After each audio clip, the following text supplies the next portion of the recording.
Hello everyone, आज चाहिँ म रुममै वर्कआउटहरू गरेँ है। बिहानै कुदेर आएँ, त्यसपछि रुममै वर्कआउट गर्ने प्लान गरेर चाहिँ रुममै वर्कआउटहरू गरेँ। अन्त आज चाहिँ मेरो डे 13 पनि कम्प्लिट गरेँ र मेरो टास्क अझै डल्लै छ। म गर्दैछु र तपाईँहरूलाई के कस्तो लाग्दैछ मेरो भिडियो है, राम्रो लाग्दैछ भने मलाई एप्रिसिएट गर्नुहोस् होला, क्लिक गर्नुहोस् होला, लाइक कमेन्ट सेयर गरिदिएर है, फलो गर्नुहोस्। अन्त योपालि चाहिँ अब जसरी पनि फिटनेस बनाएर खाने सोचेको छु है। एकदमै अब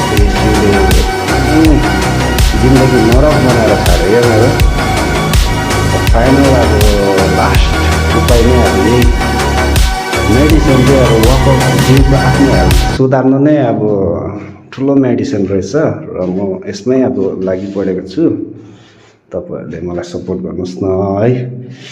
अझै भाइलाई अझै एप्रिसिएट गरेर अझै 60 डेजसम्म पुग्ने एउटा मोटिभ दिनुहोस् न है।